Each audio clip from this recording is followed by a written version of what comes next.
eu queria começar fazendo uma pergunta para vocês primeiro. Quem aqui acredita em milagres? Quem aqui já viu algum milagre? Quem aqui nunca viu um milagre? Ou acha que nunca viu um milagre?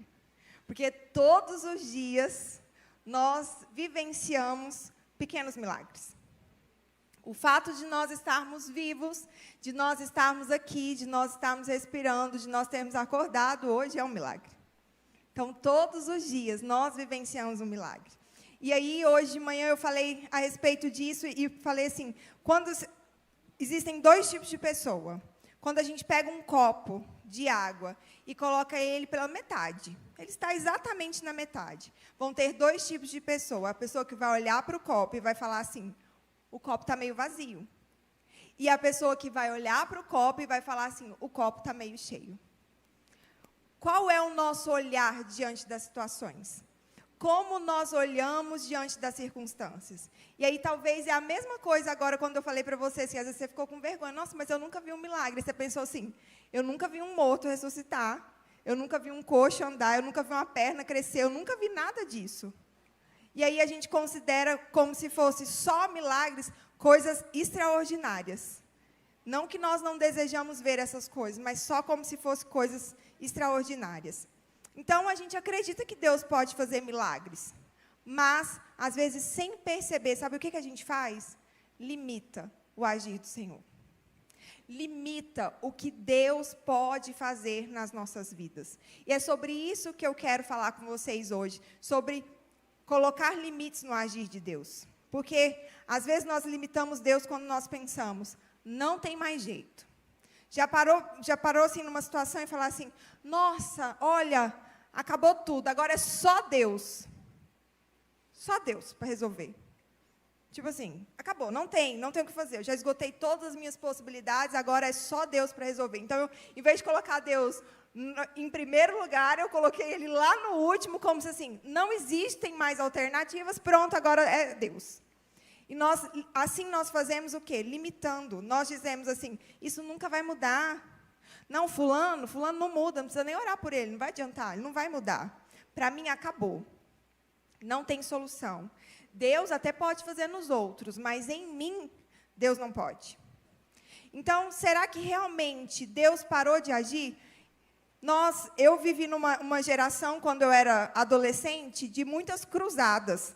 E aí, nessas cruzadas, a gente via muitos milagres grandiosos acontecendo. A gente via pessoas andando, pessoas sendo curadas, aqueles testemunhos, assim, fervorosos. A gente via muitas coisas. E aí, hoje em dia, parece que a gente não vê tanto mais assim.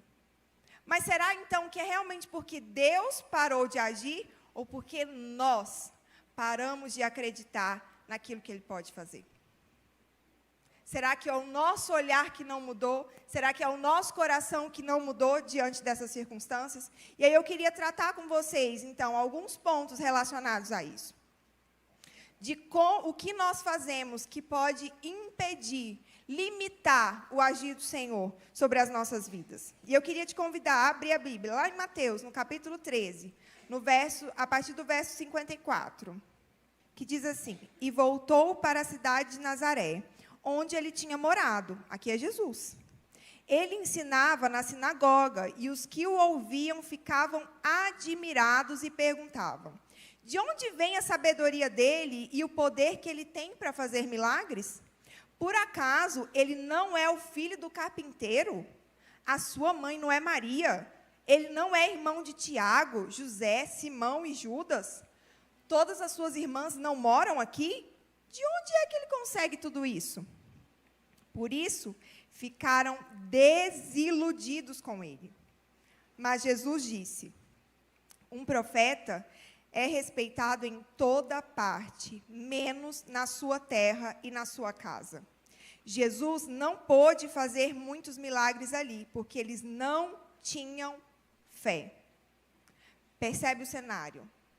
Jesus, que cresceu ali, em Nazaré, conviveu com aquelas pessoas tiveram a oportunidade de ver o crescimento de Jesus. Então, viram Jesus beber, viram Jesus aprendendo a andar, Jesus aprendendo os primeiros passos, Jesus ajudando em casa, os pais, viram Maria e José construindo a família com outros filhos, viram tudo isso. E aí Jesus começa o ministério dele, e ele começa as grandes obras que nós sabemos, porque ele era o Filho de Deus, independente de qualquer circunstância, de qualquer coisa. E ele volta para a cidade natal dele. Para quê? Para pregar o evangelho. Para fazer aquilo que ele já fazia em outros lugares. Quando ele chega na terra dele, as pessoas falam assim, ih, esse aqui? Esse aqui? Ah, ele é filho do carpinteiro? Como assim? Então, aquelas pessoas, e aí Jesus vem e diz que fala que ele não pôde fazer muitas coisas, por quê? Porque eles não tinham fé, eles não acreditavam. Então, a incredulidade, ela limita o agir sobrenatural de Deus. Eles estavam ali tão acostumados com Jesus, que eles não conseguiam ver a grandiosidade que era estar com Jesus. Aí você fala assim, mas como assim? Era só nessa época que isso acontecia. Que se fosse comigo, isso não ia acontecer da mesma forma. Mas nós fazemos isso. Nós nos acostumamos com a presença do Senhor. A gente vem para a igreja no domingo, a gente vem para a igreja na terça, de vez em quando a gente tem os nossos cultos temáticos, a gente vai para uma célula, mas a gente fica acostumado com a presença do Senhor, ou acostumada a viver uma performance, achando que nós estamos vivendo o sobrenatural de Deus.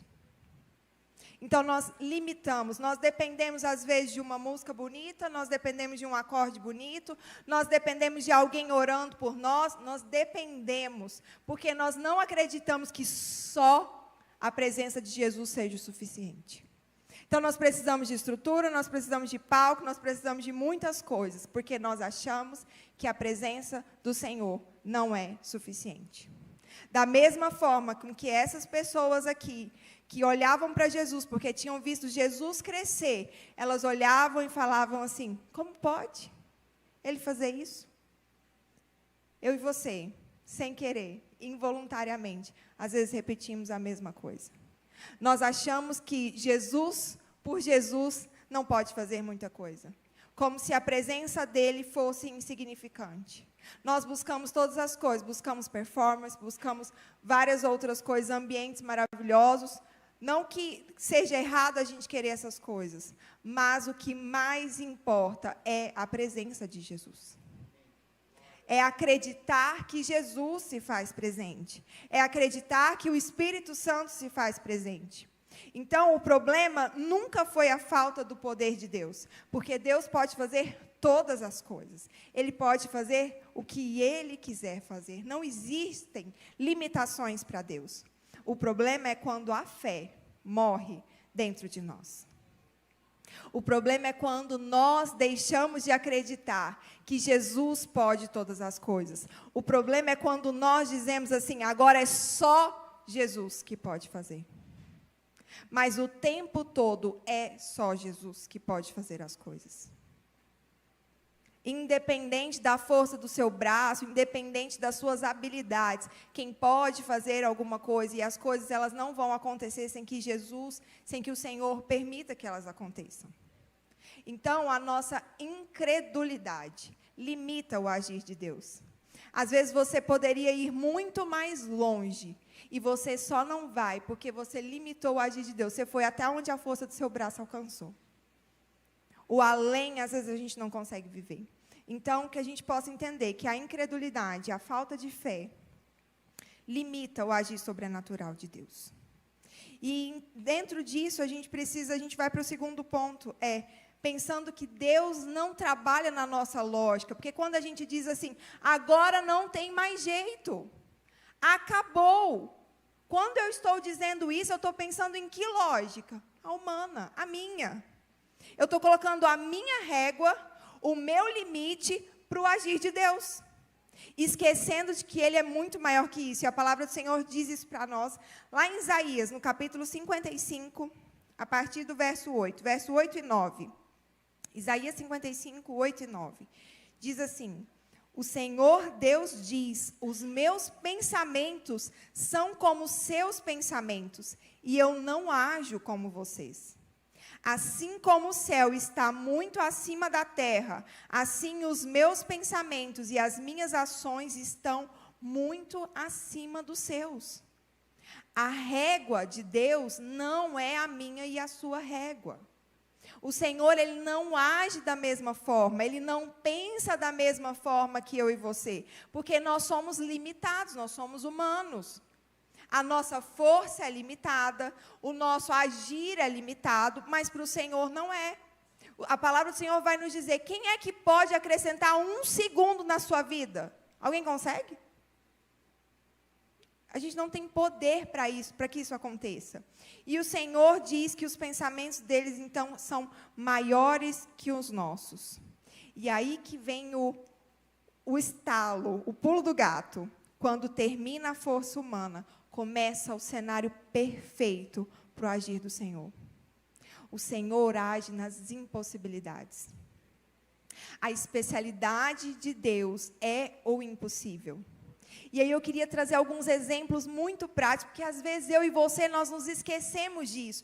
Nós nos esquecemos que essa é a especialidade de Deus, por isso que nós dizemos assim, não tem mais jeito.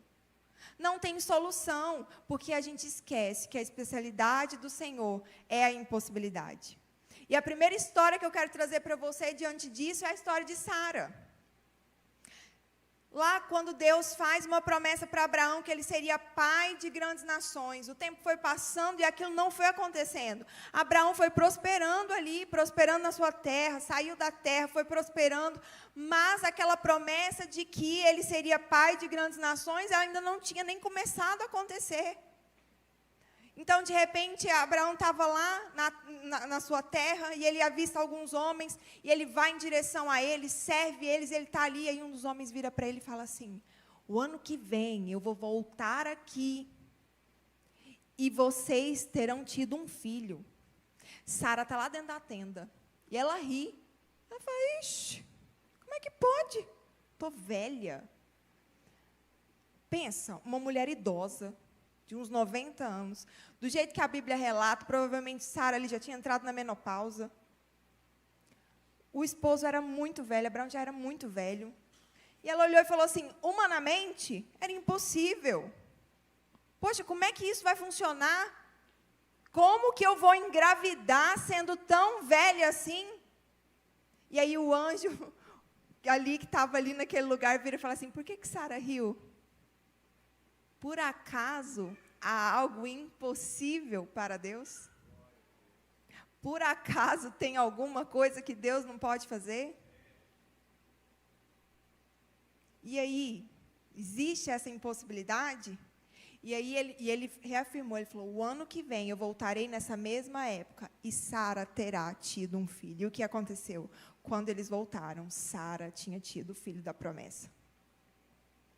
E esse exemplo muito prático está ali logo no comecinho da Bíblia, para não nos trazer erro, para dizer assim, oi, o Deus que promete, Ele cumpre.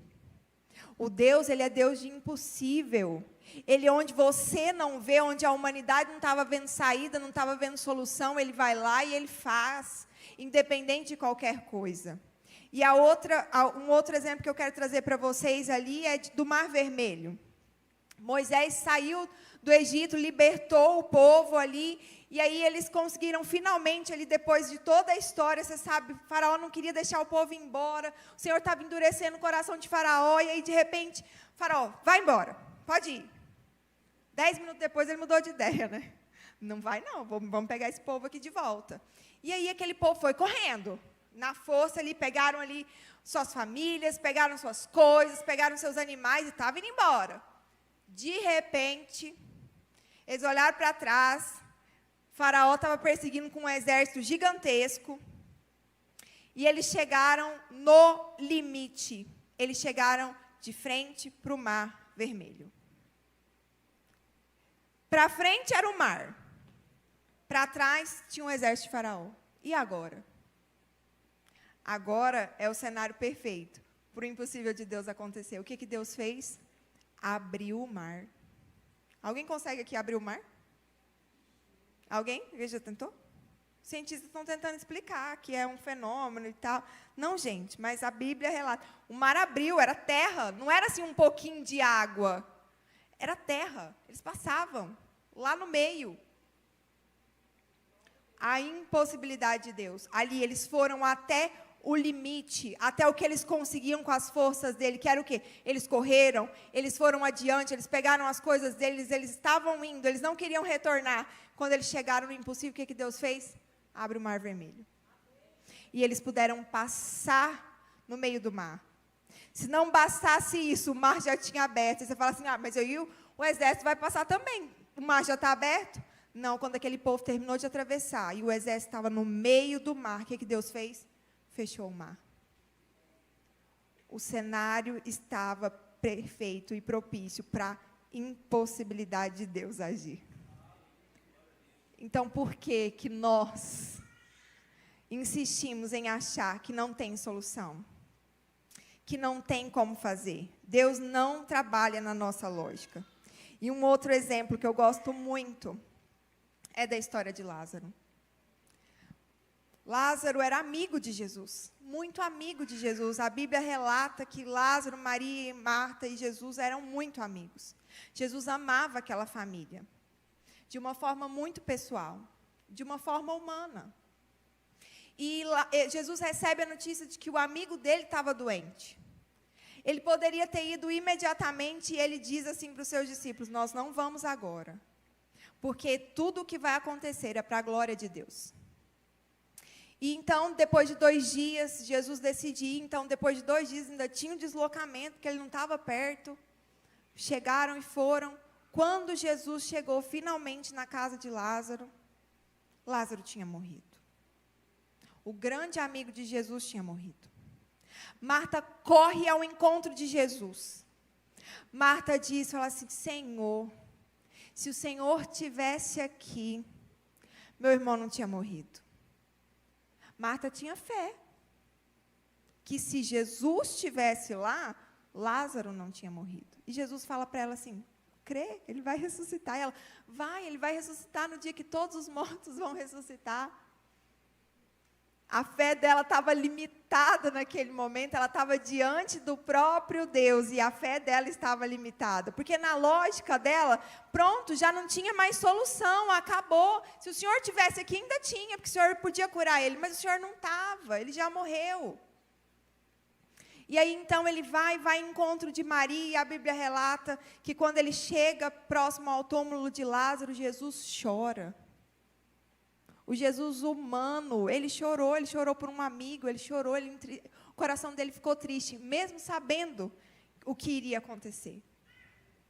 Então, diante das nossas limitações, você percebe que não é eu ficar, às vezes, triste, não é eu ficar, às vezes, desanimado ali, mas é o quanto eu creio que mesmo acima das minhas circunstâncias, mesmo acima da minha pequenez humana, o Senhor pode fazer. E foi aquilo que Jesus fez. Então, Jesus diz assim, tira a pedra. Tira a pedra. E ainda tentam falar para ele assim, não, tira não. Não dá mais para ver ele. Já tem 4 dias que ele está lá, já está assim, num estado assim, que não dá mais. Não faz isso não tira essa pedra não. E ele fala, tira a pedra. Quando tiram a pedra, ele grita e fala assim, Lázaro, sai. Ele chama Lázaro para fora. Lázaro ainda sai, a Bíblia conta que Lázaro ainda sai enrolado nas tiras, para que a glória de Deus fosse manifesta. Não bastava Jesus ressuscitar um morto, ele ressuscitou um morto, depois de 4 dias, ele ainda saiu enrolado nas tiras, para provar que para Deus não há impossível, para Deus não há limitações. Então, nós precisamos entender com convicção que o Senhor não trabalha na minha e na sua lógica. O Senhor não trabalha do jeito que eu e você achamos que vai ser o melhor. Ali para Marta, quando Marta fala aquele cenário, se o Senhor tivesse aqui, ele não tinha morrido. Ela estava dentro da lógica dela humana, de dizer assim, se tivesse acontecido do jeito que eu tinha pensado, tinha dado tudo certo. Mas como não aconteceu, deu tudo errado. Quantas vezes eu e você não fazemos isso? Nós colocamos diante de Deus os nossos planos, colocamos em cima da mesa os nossos planos, mas nós falamos assim, Deus, o Senhor tem que fazer assim, assim, assim, nessa ordem específica aqui, para ficar organizado, porque aí vai dar certo. Não é verdade? A gente quer dar uma ajudinha para Deus, eu sei, gente. A gente quer ajudar o Senhor, às vezes, a fazer as coisas. Mas o Senhor, ele não trabalha dentro da nossa lógica humana. E um outro ponto que eu quero falar com vocês é sobre o medo. Lá em Números, no capítulo 13, a partir do verso 25. O medo também limita o agir de Deus. E nós somos humanos, em algum momento da nossa vida nós vamos ter medo. Mas o que o medo vai fazer conosco? Eu vi uma frase que ela mexeu muito comigo. O medo e a fé, elas precisam do mesmo esforço. Por quê? O medo é acreditar numa coisa que não está acontecendo. Eu estou exagerando. É um medo. Está grandioso. Estou aumentando o poder daquilo. E a fé é o quê? Acreditar numa coisa que eu também não estou vendo. Exige o mesmo esforço. Eu alimentar o meu medo, existe o esforço de acreditar que aquilo vai mesmo acontecer. E eu alimentar a minha fé também exige um esforço de acreditar naquilo que eu não estou vendo acontecer. Então, o medo e a fé, elas exigem o mesmo esforço. E o que eu vou escolher ter? Medo ou eu vou escolher ter fé? Eu dei um exemplo muito simples, que eu tenho muito medo de barata. Eu tenho muito medo de barata, assim, pavor de barata. Eu não consigo nem matar a barata, só para vocês terem uma noção. Mas, às vezes, você não tem medo de barata. Você chega, você olha um inseto desse tamanho, você chega, pronto, matei, acabou. E está tudo bem. Então, olha só o quanto a nossa ótica pode mudar. Lembra do comecinho que eu falei do copo meio cheio, do copo meio vazio? Está vendo quanto a nossa ótica, ela muda? A gente está falando do mesmo inseto, do mesmo problema, mas eu tenho um olhar sobre ele, você tem outro. E assim é em diversas áreas das nossas vidas. E aí eu posso escolher, eu vou ter medo ou eu vou ter fé diante disso. Eu, com 8 semanas de gestação, eu tive uma paralisia facial. Foi meio assustador. E aí eu fiquei com muito medo, assim, muito medo. E eu tive a paralisia facial porque eu fiquei numa situação de estresse, de muito medo também da minha gestação não dar certo. Olha para você ver. Eu fiquei com tanto medo, eu fiquei tão ansiosa, eu fiquei tão, assim, uma descarga muito grande em mim, de adrenalina, de medo, que meu rosto paralisou. E aí foi bem nesse tempo que eu tinha visto essa frase, de que o medo e a fé exigiam o mesmo esforço. Então, eu fui para a presença do Senhor e eu disse, Deus, eu não quero ter medo. Eu não tenho controle sobre isso. Eu queria ter, mas eu tinha controle sobre alguma coisa? Eu não tenho controle da minha vida. Mas eu estava com muito medo. E eu não conseguia controlar nem o medo que eu estava sentindo. Mas eu falei para Deus, Deus, eu não quero mais ter medo. Eu não quero ter medo de viver todo dia com medo disso, com medo da minha gestação não evoluir, com medo do meu rosto nunca mais voltar ao normal. Eu não quero ter esse medo. E, gente, é fácil? Não, não é fácil. É muito difícil, mas é uma decisão que a gente precisa tomar diante das circunstâncias e olhar para aquele que prometeu. Porque, independente do que fosse acontecer, quem tinha prometido algo era o Senhor. Não era eu. Não tinha nada que eu fizesse que fosse resolver alguma coisa. Não tinha controle, não tinha força humana para resolver aquilo. E hoje eu estou aqui falando com vocês, com 8 semanas de gestação. Daqui uns dias a Beatriz chega. 8 meses, né? Falei 8 semanas, desculpa. 31 semanas de gestação, 8 meses. Com o rosto 90% melhor, vocês não percebem mais, ainda tem algumas coisas para voltar. Se vai voltar, eu não sei. Mas eu não tenho mais medo. Eu não tenho medo. Porque isso não depende de mim. Não está no meu controle. Eu não tenho controle disso. A única coisa que eu tenho é uma palavra do Senhor. E, para mim, isso basta. Não importa o que nós vamos enfrentar, as dificuldades que nós teremos. Eu tenho uma palavra. E é nela que eu escolho descansar todos os dias. Por mais que tenham dias que sejam muito difíceis, é nela que eu escolho descansar. Então, como você tem olhado para as circunstâncias da sua vida? Você tem olhado o copo meio cheio ou você tem olhado o copo meio vazio? É o seu olhar diante da situação que vai mudar. Às vezes a situação não mudou nada, mas o meu olhar e o seu diante da situação vai mudar. E eu queria ler esse texto com você de Números 13, no 25, que diz assim: depois de espionarem a terra 40 dias, eles voltaram a Cádiz, no deserto de Parã, onde estavam Moisés, Arão e todo o povo de Israel. E contaram a eles e a todo o povo o que tinham visto. E mostraram as frutas que haviam trazido da terra. Aqui era o povo que tinha sido liberto do Egito. Eles estavam, Deus tinha revelado a Moisés onde seria a terra prometida para eles. E Moisés mandou alguns homens irem lá para ver, fazer uma análise daquilo. E aí, quando eles voltaram de lá, eles disseram: nós fomos até a terra que você nos enviou. De fato, ela é boa, ela é rica, como se pode ver por estas frutas. Mas os que moram lá são fortes. As cidades são muito grandes e têm muralhas. Além disso, vimos ali os descendentes dos gigantes. Os amalequitas moram na região sul da terra. Os heteus, os jebuseus, os amorreus moram nas montanhas, ou seja, está tudo cercado. Os cananeus vivem perto do mar Mediterrâneo e na beira do rio Jordão. Aí o povo começou a reclamar contra Moisés. Mas Calebe os fez calar e disse: vamos atacar agora e conquistar a terra deles. Nós somos fortes e vamos conseguir. Porém, os outros que tinham ido com ele disseram: não podemos atacar aquela gente, pois é mais forte do que nós. Assim espalharam notícias falsas entre os israelitas a respeito da terra que haviam espionado. E eles disseram: aquela terra não produz o suficiente nem para alimentar os seus moradores. E os homens que vimos lá são muito altos. Também vimos ali gigantes, os descendentes de Anak. Perto dele, nós nos sentimos tão pequenos como gafanhotos, e para eles também parecíamos gafanhotos. Olha só o cenário. Quem tinha prometido a terra? Deus. Quem tinha mostrado qual terra que era? Deus.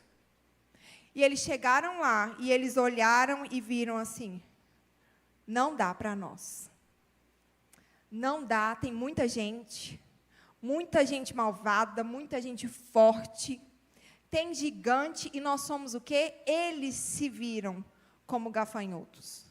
Ou seja, eles se viram pequenos demais. Isso era o medo deles, falando mais alto. O medo falando mais forte. Quem tinha prometido aquela terra era Deus. Quem tinha mostrado a terra para eles era o próprio Deus. E eles olharam e ficaram com medo. E aí você sabe da história, aquele povo não entrou na terra.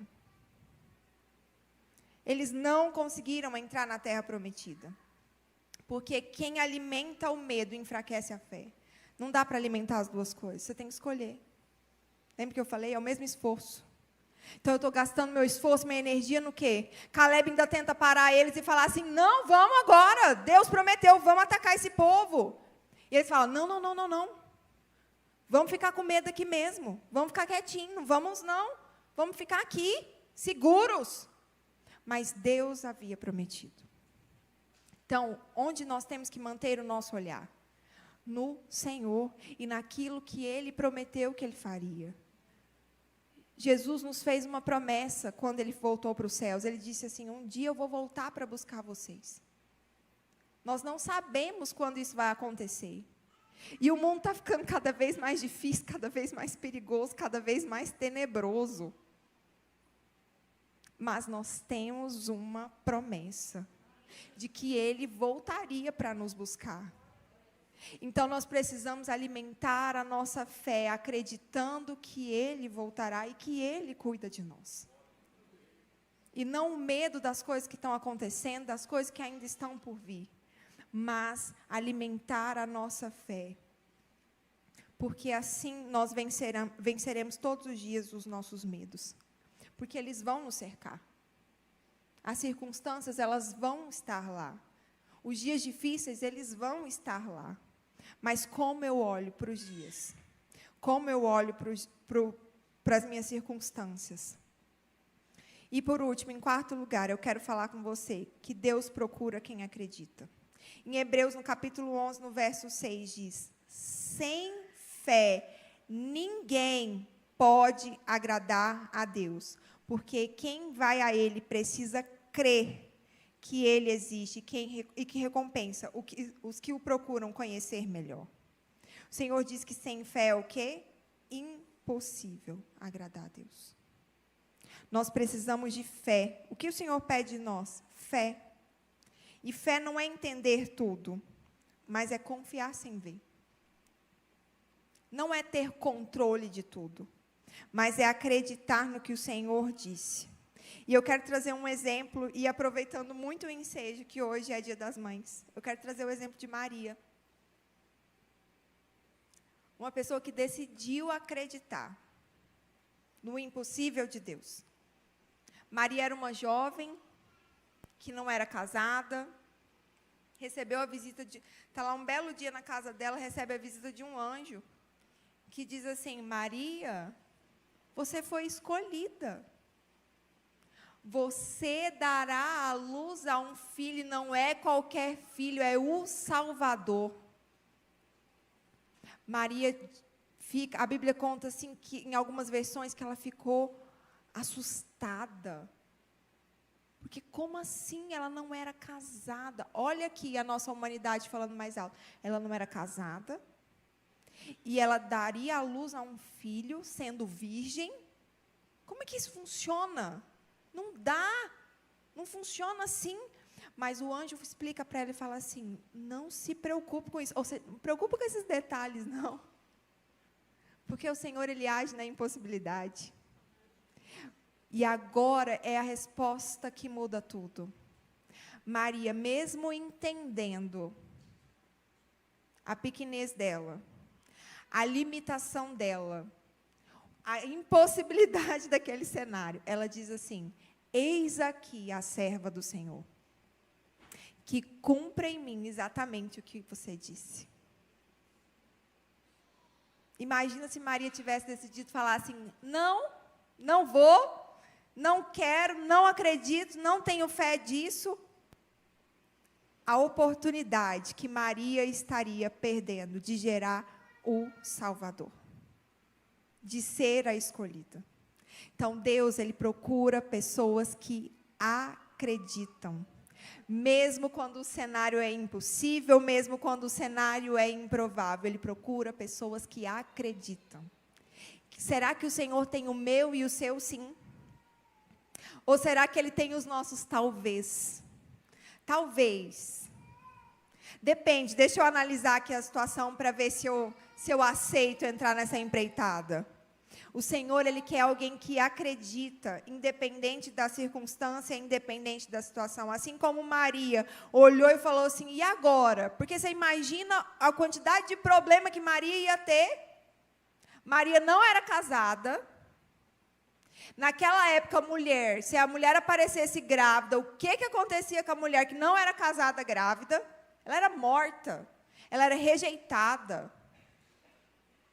E aí Maria, mesmo diante, sabendo de tudo isso, não sabendo o futuro dela, não sabendo o que iria acontecer, tudo aquilo ela não sabia. O anjo não explicou que ele ia falar com José, que José ia casar com ela do mesmo jeito. Ela não sabia. O anjo não deu esses detalhes para ela. Tanto que a gente vai acompanhando a história, José pensou em largar ela, deixar ela, abandoná-la. Então, ela não sabia do futuro dela. Você está vendo? Ela não tinha o controle das coisas. Mesmo assim, ela decidiu acreditar. E o Senhor espera isso de mim e de você, que nós decidimos acreditar naquilo que Ele prometeu, naquilo que Ele diz, nos caminhos que Ele nos mostra, mesmo não sabendo o dia de amanhã, mesmo não sabendo o que vai acontecer. É isso que Ele nos pede. Acredite. Acredite na palavra que eu estou te dando hoje. O amanhã ainda está escuro, mas hoje eu estou te dando essa direção aqui, vamos? Ele espera isso de mim e de você. Então, eu quero te dizer que o diagnóstico, ele não limita Deus. A crise, ela não limita Deus. O seu passado não limita Deus, o agir de Deus. E a opinião das pessoas não limita Deus, porque às vezes nós ficamos presos na opinião das pessoas. Nós deixamos de fazer aquilo que o Senhor tem para nós, aquilo que o Senhor nos direcionou para fazer, porque a gente fica pensando, o que vão pensar de mim? Como é que eu vou falar de Jesus para alguém? Como é que eu vou falar de Jesus lá no meu trabalho? Porque vão pensar que eu sou doido. Ninguém vai querer ser meu amigo mais. Vão me abandonar. Eu não posso ser esse crente careta que fala, não, eu tenho que estar em tudo, fazer as coisas, parecer bonzinho. Mas o Senhor procura pessoas que acreditam. Pessoas que não são limitadas pelo medo. Pessoas que entendem que Jesus, que o Senhor não trabalha dentro da lógica humana. Pessoas que não limitam o agir dele. Eu queria que a gente abrisse em Efésios capítulo 3, verso 20, para finalizar. E agora, que a glória seja dada a Deus, o qual, por meio do seu poder que age em nós, pode fazer muito mais do que nós pedimos ou até pensamos. O Senhor é esse que pode fazer todas as coisas, porque Ele ainda faz infinitamente mais do que nós pedimos, pensamos ou sonhamos. Esse é o Deus que nós servimos. Ele é o mesmo Deus. Eu queria te convidar a ficar de pé. Você tem a oportunidade hoje, mais uma vez, de colocar diante do Senhor as suas limitações. Deus sabe de todas elas. Deus sabe que às vezes você não acredita. Deus sabe que às vezes você está acostumado demais com a liturgia do culto. Deus sabe que às vezes você faz seu devocional ali, lê sua Bíblia ali no automático. Ele sabe de tudo isso. Ele sabe que você tem medo. Mas Ele te dá a oportunidade hoje, Ele nos dá essa oportunidade de novo, de entregarmos tudo isso diante dEle e dizer assim, Jesus, eu quero fazer diferente. Jesus, eu não quero me acostumar em fazer todas essas coisas, em ler a Bíblia por ler, em orar por orar, porque aquilo já faz parte da minha rotina. Eu quero sentir a Tua presença. Eu quero que o Senhor seja mais, que o Senhor fale comigo, que eu não limite o Seu agir, Deus, que eu alimente a minha fé todos os dias acima do meu medo, que eu escolha olhar para o copo e enxergar ele meio cheio, porque o Senhor está comigo, porque o Senhor diz que não me abandonaria. Será que você pode orar e colocar diante do Senhor, entregar e ver e pensar assim, quais são os meus diagnósticos que têm me limitado, que têm limitado o agir de Deus, quais são as áreas da minha vida que eu acho que não tem mais saída? Você pode colocar isso tudo diante da presença do Senhor e falar assim, Senhor, eu hoje decido acreditar que não há limites para o Senhor, que não há impossibilidades no agir do Senhor, na minha vida, na minha casa, na minha família, seja onde for. Para o Senhor não há impossível. Senhor Jesus, eu quero colocar a minha vida e a vida dos meus irmãos diante da Tua presença. Senhor, o Senhor é aquele que conhece as nossas dificuldades, as nossas limitações. Deus, o Senhor é aquele que sabe que sonda os nossos corações. Pai, que nós sejamos pessoas que não nos acostumemos, ó Pai, com a nossa rotina, com a nossa liturgia, ó Deus, de fazer tudo igual todos os dias, ó Deus, mas que seja incessante a nossa busca pelo Senhor, que a nossa fé seja alimentada no lugar do nosso medo, que nós não venhamos agir somente na força do nosso braço, ó Deus, colocando o Senhor como última opção, mas que o Senhor seja a primeira opção nas nossas vidas, que o Senhor seja sempre colocado à frente, que o Senhor seja a nossa primeira escolha, que o Senhor seja o nosso motivo, ó Deus, que o Senhor seja, que nós possamos acreditar todos os dias, que se o Senhor disse, o Senhor vai fazer, ó Deus. Nós escolhemos acreditar, ó Deus, nas Tuas promessas, acreditar nas Tuas palavras, ó Deus. Pai, em nome de Jesus, fortalece a fé dos meus irmãos, ó Deus. Pai, que nós não sejamos pessoas que limitam o agir de Deus, mas que sejamos pessoas que decidem acreditar todos os dias das nossas vidas de que o Senhor pode fazer todas as coisas, ó Deus. Em nome de Jesus.